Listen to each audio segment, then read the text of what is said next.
cengar-cengir kenapa sih Mbak? Itu berada dalam kehidupan sehari-hari.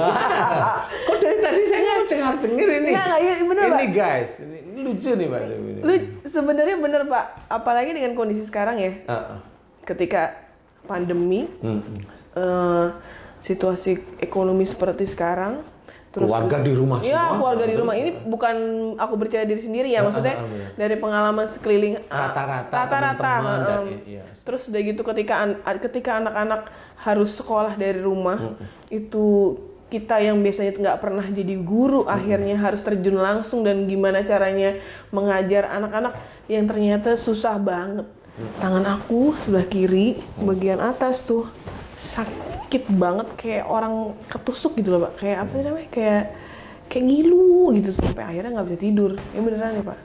Terus udah gitu sempat sih akhirnya dipijet lah sama suamiku. Dan itu aku dipijetin teriak-teriak gitu sampai gitu. Saking sakitnya. Saking ngilunya. Ngilu sama kaku gitu rasanya. Iya, ngilu seperti itu Pak. Dan nggak pernah seumur-umur aku sakit kayak begitu. Belum pernah ya? Nggak pernah. Jangan sampai terulang lagi nantinya ya. Jangan sampai ampun gitu. Itu kayak kapok gitu rasanya. Aduh ini kenapa ya sakit banget ya tangannya kenapa gitu. Nah itu berarti kalau tadi Bapak bilang berhubungan dengan kerjaan, berarti ada perilakuku di pekerjaan? Ada, insya Allah ada. Insya Allah ada. Kenapa? Karena akhlak ini sebenarnya saya juga meneliti. Sejak dulu itu saya meneliti. Satu, saya teliti satu-satu. Sehingga atas izin Allah itu saya diizinkan muncul di TV, di MNC itu. Ya Alhamdulillah penelitian lengkap lah. Karena jarang atau bahkan belum ada penelitian itu. Kalaupun ada yang meneliti di Jepang, yuk ketemu sama saya, ngobrol. Yuk kita ketemu di TV, ngobrolin mana yang kira-kira lebih lengkap. Kan gitu ya. Kalau memang dia meneliti atau dia memakai teori saya, ayo kita sama-sama kita track di situ. Ya. Nah, pekerjaan itu berhubungan dengan tangan. Tangan ini berhubungan dengan pekerjaan. Yang sakit tangan kanan apa tangan kiri? Kiri. Oke. Nah ini mohon maaf nih Mbak Devi. Kalau yang sakit itu tangan kiri, berarti ini dulu Mbak Devi itu kalau melakukan pekerjaan. Ini dulu ya. Karena beberapa saya melihat 1 tahun ini aja lah. 1 tahun ini Mbak Devi itu kan jarang emosional saya lihat. Setahun ini aja saya amati kan. Teman-teman itu kan saya amati satu-satu walaupun kadang-kadang sambil ngemil. Cara ngomong itu kan saya amati satu-satu. Ya teman-teman kru, ya teman-teman para ustadz yang lain itu sebenarnya saya ngamati satu-satu, itu saya ngamati. Dari beliau bicara itu saya ngamati. Saya nggak banyak ngomong kalau di ruang VIP. Nah, 1 tahun ini, 1 tahun lebih ini memang saya sudah sangat tidak sering melihat Mbak Devi itu mengomel istilahnya. Itu saya tidak melihat. Kalau sebelumnya awal-awal itu kan kelihatan itu emosional. Nah, barangkali di dalam waktu 1 tahun ini Mbak Devi itu kan membaik terus nih. Istilahnya kalau zaman sekarang itu para artis itu hijrah lah.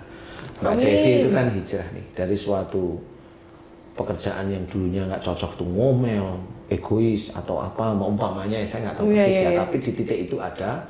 Kemudian yang 1 tahun ini belakangan 1 tahun saya amati ini enggak, itu membaik. Nah, oleh Allah Ta'ala kayaknya yang paling banyak Mbak Devi itu melakukan kesalahan itu di pekerjaan daripada marah sama suami umpamanya, daripada di pekerjaan itu lebih banyak salahnya. Iya, saya mau lebih banyak kerja, maksudnya waktu saya lebih banyak di pekerjaan dibanding saya di rumah. Nah, itulah makanya oleh Allah Ta'ala dan Mbak Devi ada perubahan di pekerjaan di MNC sekitar 1 tahun lebih ini jarang sekali ngomel. Nah, perbaikan ini memang sudah baik. Nah, cuma kayaknya Allah itu ingin melihat Mbak Devi itu lebih serius. Jadi kalau sudah berubah, dulu kan kamu marah. Ini umpamanya kalau orang bertanya itu seperti dulu kan kamu pemarah.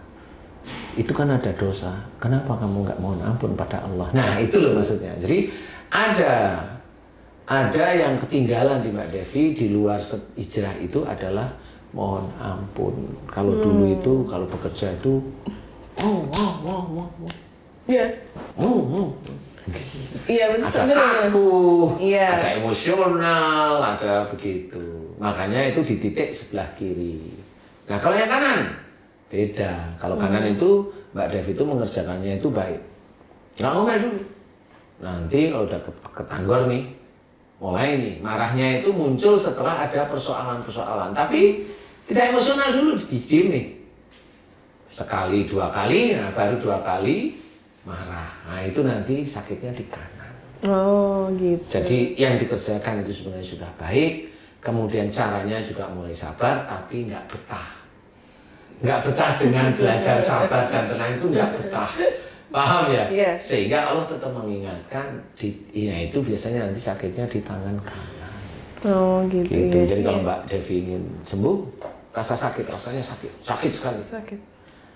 Coba sekarang doa. Ini mumpung nih para guys, para teman-teman beriman dan ibu-ibu muda temannya Mbak Devi ini pada nonton. Mbak Devi, mohon ampun. Coba langsung sekarang. Nah ini mumpung nih produser saya tuntun nih. Mohon ampun kepada Allah Ta'ala jika memang dulu ya Mbak ya. Iya. Jadi sebelum menangani siraman kolbu ini dulu emosional dan Mbak Devi hafal sekali. Iya saya emosional. Nah, mohon ampun kepada Allah Ta'ala. Cukup 3 kali aja, tapi serius ya Allah jika sakitku ini disebabkan karena dulu saya dalam bekerja saya emosional kaku, ampuni aku ya Allah, istighfar. Ulangi lagi ya Allah jika sakit saya yang di tangan kiri ini disebabkan karena dulu saya bekerja, saya emosional, saya kaku. Jika itu salah dan dosa, ampuni dosa saya, astagfirullahaladzim. Ulangi lagi sekali lagi. Begitu guys, saya mencoba untuk mengangkat Mbak Devi.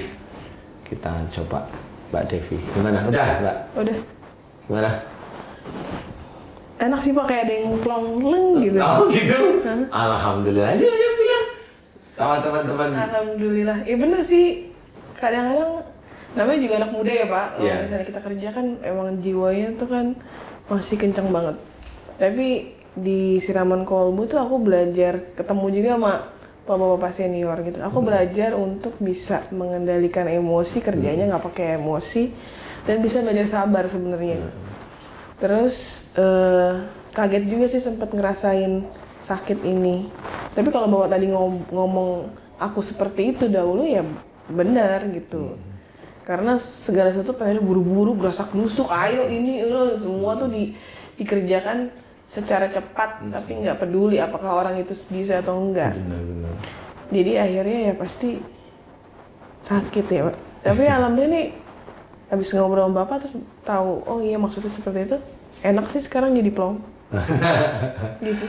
Ya alhamdulillah, berarti yang ditunggu oleh Allah Ta'ala itu adalah permohonan ampunan Mbak Devi kepada Allah. Ya, kalau udah itu terus nanti sekali-kali semuanya lah dimohonkan ampunan. Kalau memang kerjanya itu kaku, emosional, keras dulu, ya mohon ampun. Kalau mamanya di keluarga ada kaku, ada keras, ada emosional, ya mohon ampun seperti itu. Jadi Allah itu sebenarnya menunggu itu. Istilahnya kalau doa-doa kita sebagai seorang muslim itu nanti banyak dikabulkan Allah, salah satunya itu. Kalau saat ini Mbak Devi sudah enak, plong rasanya. Nah, berarti doanya Mbak Devi mulai dikabulkan oleh Allah. Amin ya Allah. Jadi di situ juga, nah yang harus dijaga adalah kalau doa itu sudah mulai dikabulkan oleh Allah Ta'ala, yang harus dijaga adalah jangan ujub juga. Jangan terus merasa, doaku dikabulkan berarti nanti saya doa itu pasti dikabulkan. Jangan seperti itu juga. Walaupun berharap boleh ya. Berharap itu boleh. Tetapi yang dijaga ujub riak kita, itu kita jaga aja. Nah, kalau gini gimana Pak? Maksudnya aku kan awam ibaratnya. Baru belajar tentang ini ilmu Bapak terus ataupun ketemu dengan pangsat itu ada pada saat aku di siraman kolbu. Nah, orang tuh mikir gini, kalau sakit itu kan malah justru dosa aku diampunin, kayak gitu tuh Pak. Itu, nah kalau misalnya orang berpikir seperti itu sebenarnya benar apa salah nggak sih? Kalau saya itu gampang Pak. Kalau Allah sudah berfirman, wa ma asabakum min musibatin fa bima kasabat aydikum. apa saja musibah yang engkau terima, entah itu kecelakaan, entah itu kehilangan uang, entah itu kebentur kepalanya, entah itu sakit, itu disebabkan dari buah tanganmu sendiri. Buah tangan itu berarti dosa. Berarti kalau sakit itu dimunculkan oleh Allah Ta'ala, berarti masih ada dosa. Oke. Jadi kalau ayatnya bilang begitu, berarti kamu sudah mohon ampun belum? Kan intinya seperti itu. Yeah. Allah itu kan mengajak kita itu senantiasa memohon ampun. Wasari'u ila maghfirati min rabbikum. Bersegeralah kamu ke dalam ampunan Allah. Maksudnya bersegera itu apa? Bersegera itu kalau kita sudah tahu salah kita di mana, kekurangan kita di mana, nah kita segera langsung memohon ampun. Kan tetap ditunggu oleh Allah Ta'ala. Bahwa memohon ampun itu wajib. Lah kalau belum mohon ampun kepada Allah Ta'ala tentang perilakunya, umpamanya dia suuzon hobinya, kemudian pusing. Lah mohon ampun tentang suuzonnya aja belum pernah, kemudian dia pusing kok katanya itu dosanya diampuni atau hilang. Lah kan pakai otak di sini. Lah ya nggak bisa seperti itu. Ada ininya, ada apa nih? Ada caranya yang harus dikerjakan. Seperti umpamanya mau bikin SIM kan harus daftar dulu, harus ini, kan gitu. Bukan ujuk-ujuk terus langsung naik kendaraannya, jalanin, itu kan nggak seperti itu. Gitu. Berarti sebenarnya dosa itu akan hilang setelah kita memohon ampun, gitu maksudnya Pak? Lah iyalah, sekarang kalau Mbak Devi mohon ampun langsung diberi hilang oleh Allah Ta'ala. Ini kan Allah, bukan saya nggak ngapa-ngapain. Iya. Lah kan berarti doa Mbak Devi itu kan sampai insya Allah pada Allah Ta'ala. Lah yang menghilangkan sakit siapa? Siapa coba? Allah. Kan Allah. Berarti kan Mbak Devi doanya itu sampai dan Allah itu mencabut. Lah kan hilang. Jadi kalau ada sakit kemudian mohon ampun, sakitnya dihilangkan, ya itu dari Allah karena dia mau berusaha untuk mohon ampun. Kan begitu intinya. Jadi kalau mamanya nggak berusaha mohon ampun, belum pernah mohon ampun, dia itu sakit di situ, nggak pernah mohon ampun, kemudian dia bilang itu dosa diampuni. Ya menurut saya kalau dia berpandangan seperti itu, monggo. Kalau saya, monggo. Nggak apa-apa kok. Kita beda pengertian, boleh. Tapi saya cuma bilang, nanti hati-hati di akhirat ya. Gitu. Nanti hati-hati di akhirat itu harus berpikir loh berarti. Di dunia ini berpikir, jangan sampai di dunia ini kita anggap itu benar, nggak taunya itu salah. Jadi kita bawa sampai ke akhirat, lah kan rugi kita nanti. Sampai di akhirat, lah salah. Padahal bukti-bukti sudah nyata ada. Banyak orang yang sakit di serangan kolbu, saya suruh mohon ampun aja, Allah langsung mencabut sakitnya. Lah itu kan sudah jelas, oh berarti harus memohon ampun di titik-titik di mana dia melakukan kesalahan. Kenapa di situ? Ya memang itulah tanda dari Allah Ta'ala. Ya sebenarnya akhirnya paham sih Pak gitu, karena ya kalau kita nggak mau ampun gimana cara kita dosanya hilang? Lah iya. Gitu kan. Kalau memang dosanya belum hilang, ya memang ada cara Allah satu yang itu juga mengkhawatirkan kita sebagai seorang muslim. Innal hasanati yudhibnas sayyi'ah. Sesungguhnya amal perbuatan baik itu akan mengurangi perbuatan yang buruk. Benar sih. Tapi itu kan kalau kita nggak pernah mohon ampun, dosanya kan banyak nih. Kemudian amal kita juga nggak tahu nih kita. Nah setelah kita manusia semua itu mati, dihilangkan, bumi sudah hancur kiamat. Nah baru itu amal perbuatan baik kita dikurangkan dengan amal perbuatan buruk. Jangan bilang dikurangkan amal perbuatan buruk kita itu bahwa perbuatan buruk kita itu selalu sedikit daripada perbuatan baik. Jangan punya pikiran seperti itu. Kenapa saya mengajak untuk senantiasa ingat kepada Allah Ta'ala itu? Kalau kita berbuat baik tapi kita ujub dan riak, hilang amal kita. Nah, kalau misalnya ada seseorang yang memang tidak pernah merasakan sakit, itu apakah dia nggak punya dosa? Enggak juga. Atau memang mungkin kita nggak pernah tahu, mungkin di luarnya kayak nggak pernah minta maaf, tapi ternyata suka meminta maaf. Pak, apa gimana sih Pak? Nggak tahu. Orang yang seperti itu memang saya nggak bisa membaca itu dalam arti memang nggak tahu. Bisa aja orang itu memang tidak emosional. Nah kalau tidak emosional ini kan dia tetap tertata, jadi tidak ada momennya suuzonnya ya jarang. Walaupun dia bukan orang muslim, kalau dia nggak suuzon ya dia jarang pusing. Tapi kalau dia seorang muslim, kalau hobinya suudzon, pusing dia. Kalau dikit-dikit mikir ya pilek lah dia. Tapi kalau orang non muslim, kalau dia itu nggak punya pikiran santai aja, ya dia nggak pilek sama. Jadi nggak bisa seperti itu. Semua persoalan yang lebih atau perilaku yang lebih, emosi yang lebih, salah dan dosa yang lebih itu akan muncul. Salah satunya bentuknya itu musibah. Pasti akan dimunculkan oleh Allah Ta'ala. Cuma memang khususnya bagi yang muslim, nah ini yang muslim nih, semakin agamanya, imannya bertambah, nah ini jarang orang tahu nih, semakin imannya bertambah, biasanya semakin dia sering sakit. Nah itu orang muslim yang saya amati itu, semakin dia imannya bertambah, semakin dia akan sering sakit. Apalagi zaman mudanya ngawur. Nah, pada waktu dia hijrah, dia mencoba untuk dekat sama Allah Ta'ala, nah banyak sakit. Pada waktu dia hijrah dari usahanya yang hebat, dia hijrah kepada Allah Ta'ala, bisa aja usahanya itu bangkrut. Kenapa bangkrut? Karena dulu dia nyari usahanya juga kacau. Nah, orang nggak pernah tahu, kenapa kok bisa bangkrut ya saya. Nah, itu cara Allah menguji. Itu tuh Pak. Iya itu. Paham kalau saya. Menurut saya tapi ya. Jadi orang itu nggak pahamnya di titik kenapa saya sekarang itu malah lebih dekat sama Allah Ta'ala kok bangkrut malah. Nah seperti itu.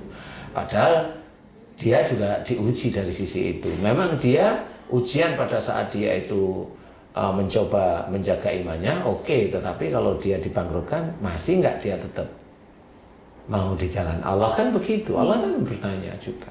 Ini orang yakin benar hijrah, omong aja atau dia konsekuen dengan omongannya, kan seperti itu.